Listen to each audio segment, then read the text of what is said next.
Sejam todos bem-vindos ao canal Companheiros da Luz. Leitura do livro Obreiros da Vida Eterna.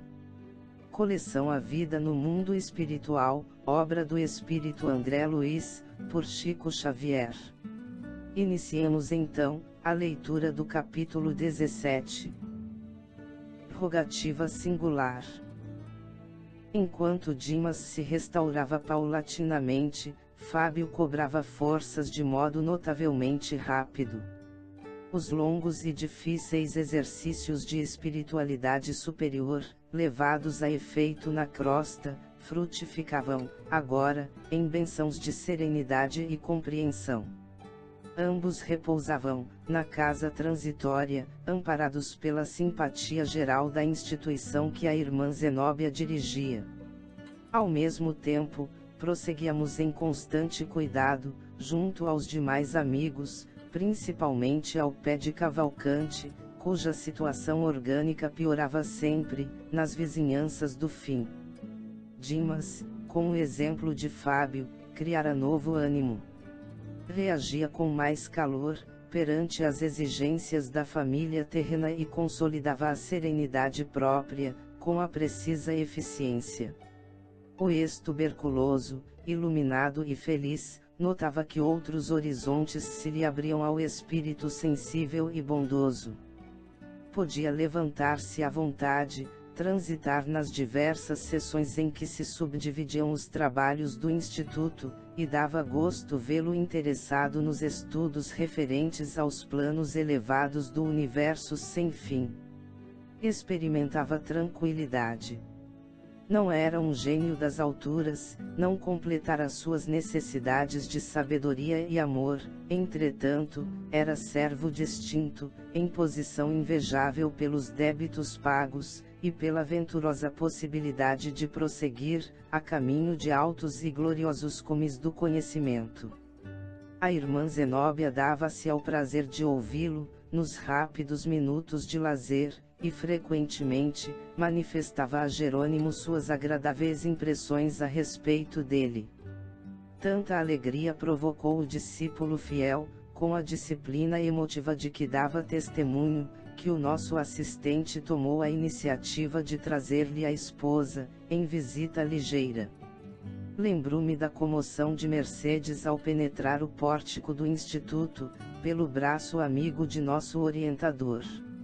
Estava atônita, deslumbrada, estática. Não possuía consciência perfeita da situação, mas demonstrava sublime agradecimento. Conduzida à câmara em que o companheiro a esperava, ajoelhou-se instintivamente. Sensibilizamo-nos todos, ante o gesto de espontânea humildade. Fábio, sorridente, disfarçando a forte emoção, dirigiu-lhe a palavra, exclamando: "Levante-se, Mercedes. Comungamos agora na felicidade imortal." A esposa, porém, inebriada de sorte, fechara-se em compreensível silêncio. O amigo adiantou-se, ergueu-a e abraçou-a com infinito carinho. "Não se amedronte com a viuvez, minha querida. Continuou, estaremos sempre juntos. Lembra-se de nosso entendimento derradeiro." Mercedes entreabriu os lábios e fez sinal afirmativo. "Dê-me notícias dos filhinhos." Pediu o consorte desencarnado a sorrir, nada disse ainda. "Por quê? Fale, Mercedes, fale. Mostre-me sua alegria vitoriosa."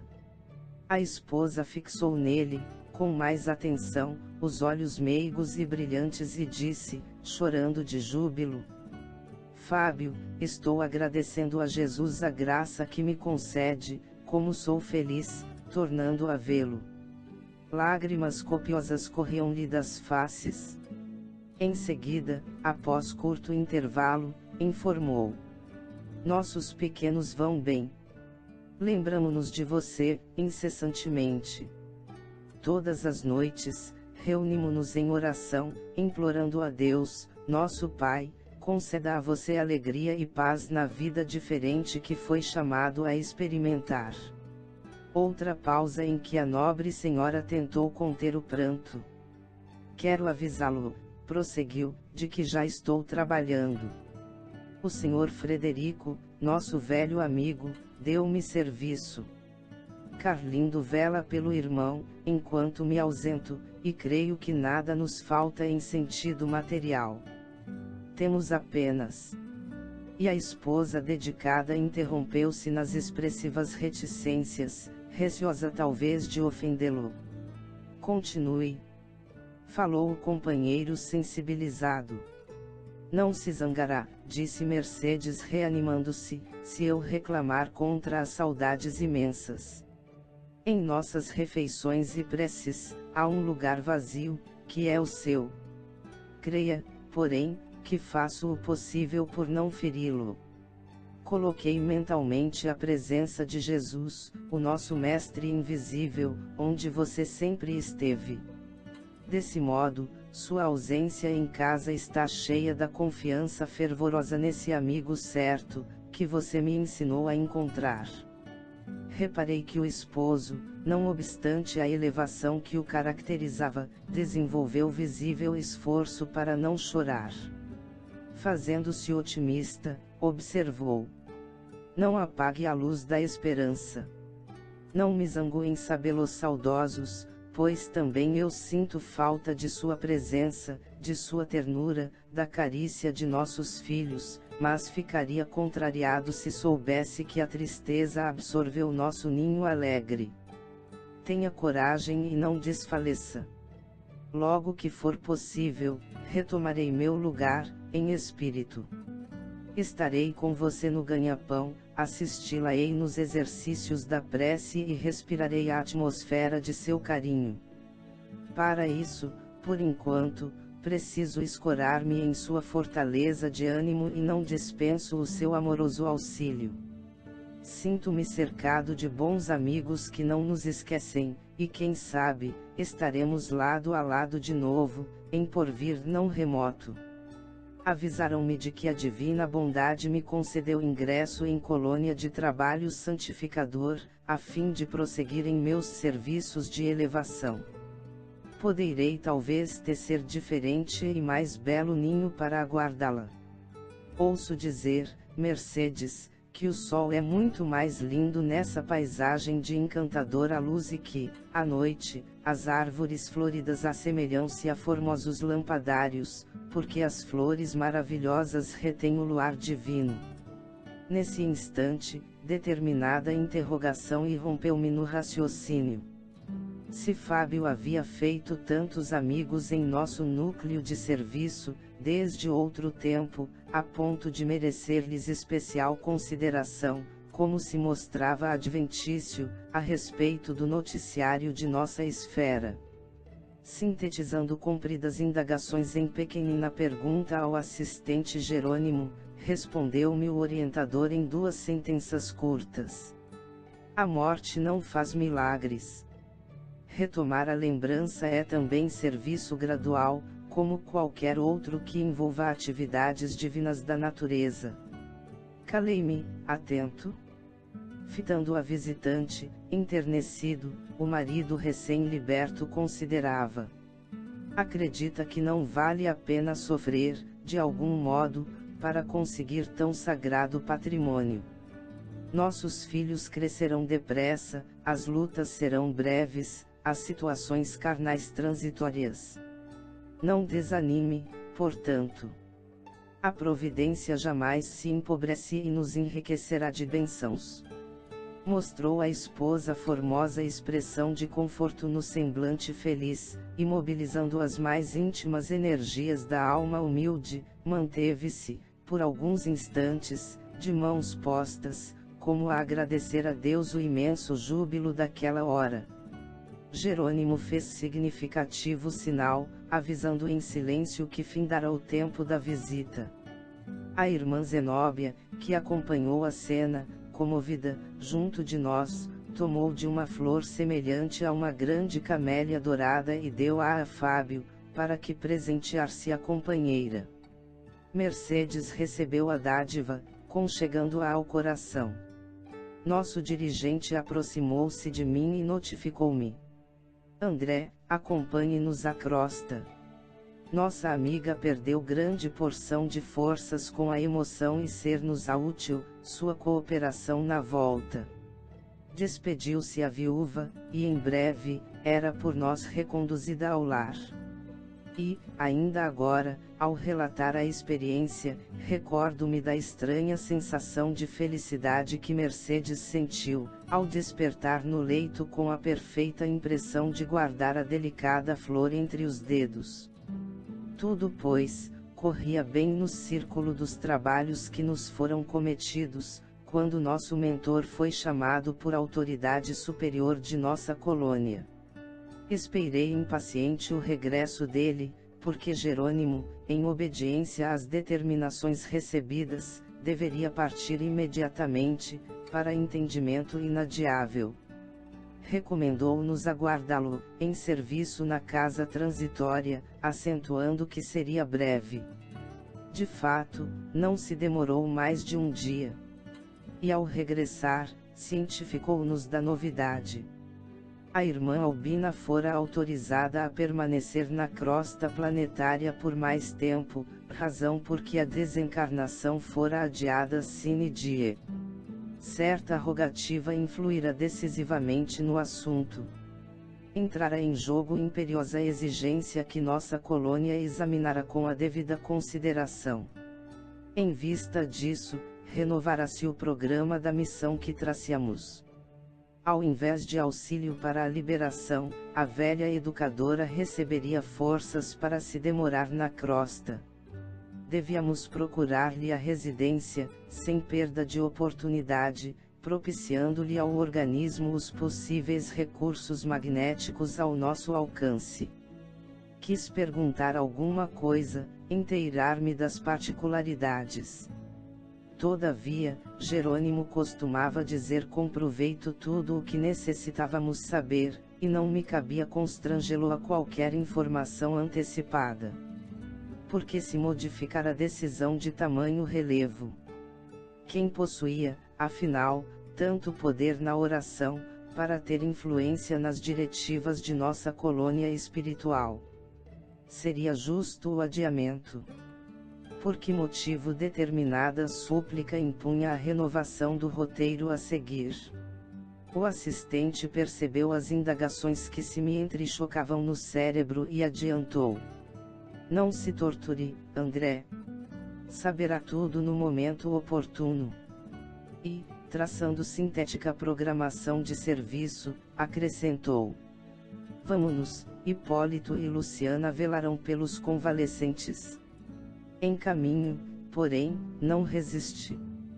Pedi permissão para ouvi-lo, de maneira sumária, quanto à nova deliberação, e Jerônimo consentiu, esclarecendo: A medida não deve provocar admiração. Ninguém, senão Deus, detém poderes absolutos. Todos nós, no desenvolvimento das tarefas conferidas às nossas responsabilidades, experimentaremos limitações nos atributos ou no acréscimo de deveres, segundo os desígnios superiores. O futuro pode ser calculado em linhas gerais, mas não podemos prejulgar quanto ao setor da interferência divina. O Pai efetua a organização universal com independência ilimitada no campo da sabedoria infalível.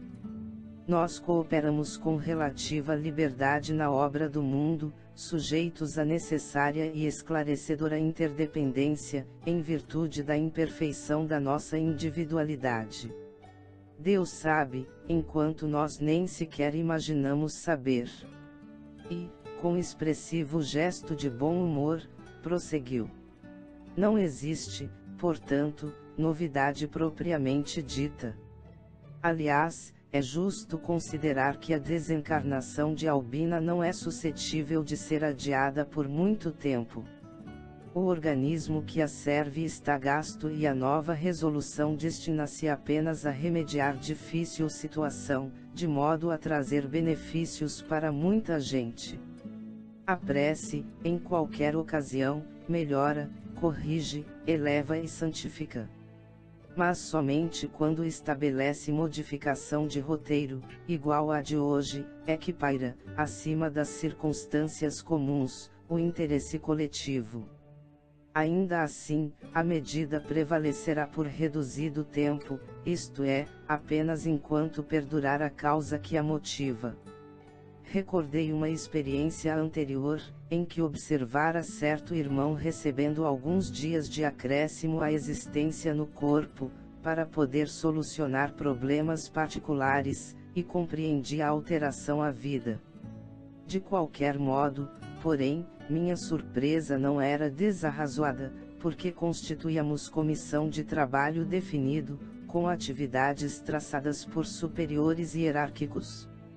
No caso a que me reportava, vira amigos de nossa esfera intercedendo junto de outros amigos, em benefício de terceiro. Todavia, na questão em exame, tratava-se de pedido da crosta, atuando diretamente em nosso núcleo distante. Conservando, pois, minha curiosidade insatisfeita, acompanhei o assistente até ao apartamento confortável em que residia a interessada. Os prognósticos acerca do estado físico da enferma eram desanimadoras. Seu espírito, no entanto, mantinha-se calmo e confiante, a despeito da profunda perturbação orgânica. Não só o coração e as artérias apresentavam sintomas graves, também o fígado, os rins, o aparelho gastrointestinal.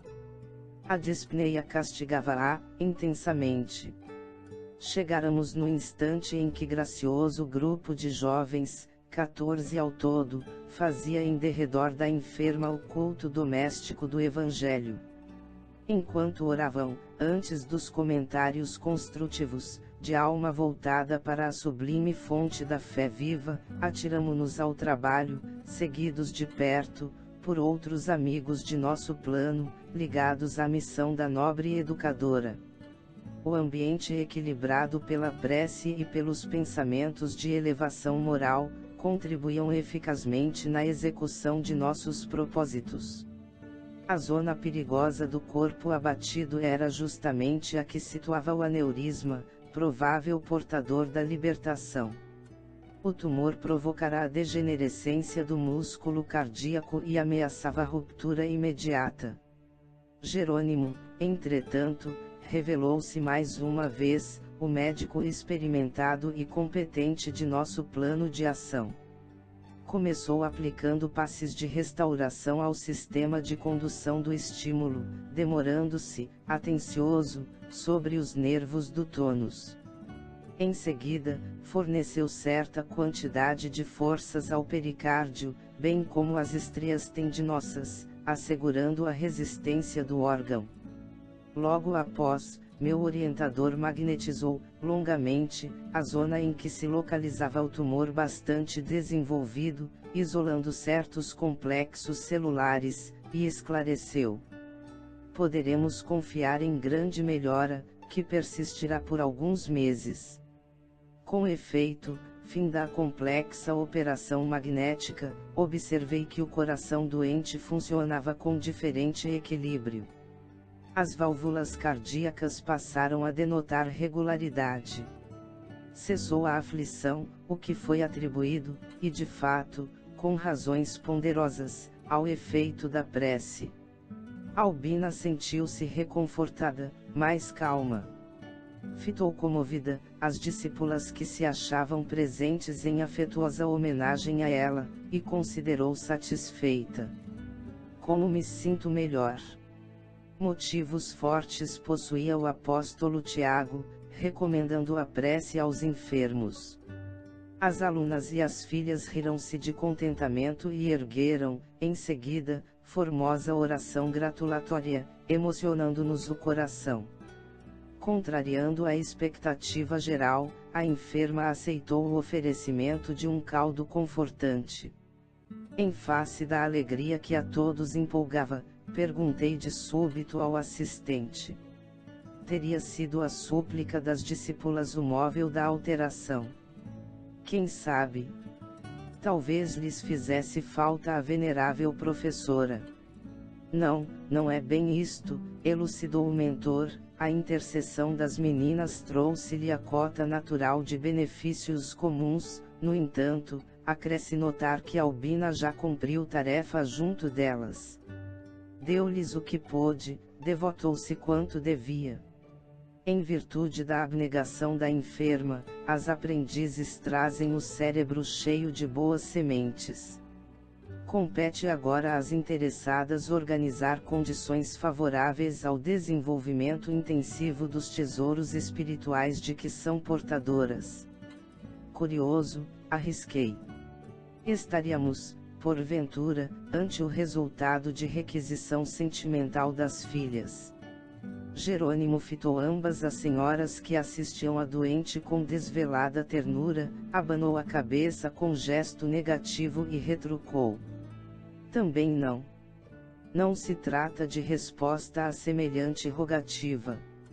No desempenho dos sagrados deveres de mãe, Albina fez tudo pelo bem-estar das filhas. Desvelou-se, quanto lhe era possível.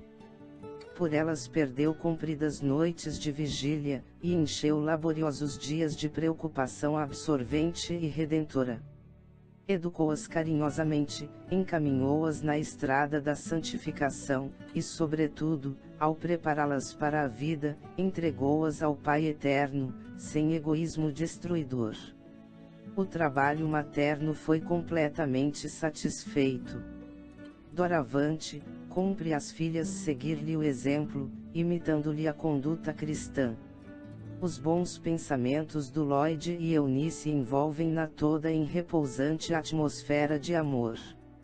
Entretanto, não seriam os rogos filiais, em circunstâncias como esta, que modificariam o roteiro das autoridades superiores no cumprimento das leis divinas. As súplicas, de ambas, partem de esferas de serviço perfeitamente atendidas pela missionária em processo de liberação, e de modo algum as filhas poderiam retê-la. Nesse instante, sentindo-se a enferma confortada pela inopinada melhora, dirigiu-se à filha mais velha, indagando: Lloyd, acredita você na possibilidade de trazerem o Joãozinho até aqui? A interrogação enternecida, seguiu-se plena aprovação da filha e o telefone tilintou chamando alguém. Ao passo que a senhora se entendia com o esposo, à distância, meu orientador anunciou, bem-humorado: em breves momentos, receberá você a chave do problema. Continuamos socorrendo a organização fisiológica da enferma, observando a alegria sincera das discípulas, que se retiravam contentes. Mãe e filhas voltaram a permanecer a sós conosco, junto de outros amigos espirituais que se dedicavam no compartimento, à tarefa de auxílio, inclusive a simpática irmã, que nos acolhera na visita inicial, falando-nos, aliás, da probabilidade de prorrogação.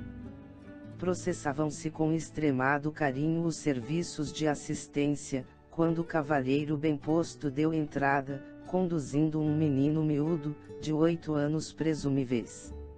Varando a porta do quarto, o pequeno mostrou-se cônscio do lugar em que se achava, cumprimentou as senhoras, respeitoso, e voltou-se de olhos ansiosos para a enferma, beijando-lhe a mão direita com indescritível ternura. Albina rogou a Deus o abençoasse e o menino perguntou: vovó, como vai? Designando-o, o assistente esclareceu: a súplica dessa criança alcançou-nos a colônia espiritual e modificou-nos o roteiro. O quê? Interroguei, sumamente surpreendido. Jerônimo, todavia, continuou: não é neto consanguíneo da doente, embora se considere tal. É órfão que lhe abandonaram a porta, após o nascimento, e que Lloyd mantém no lar, desde que nossa irmã se recolheu à cama.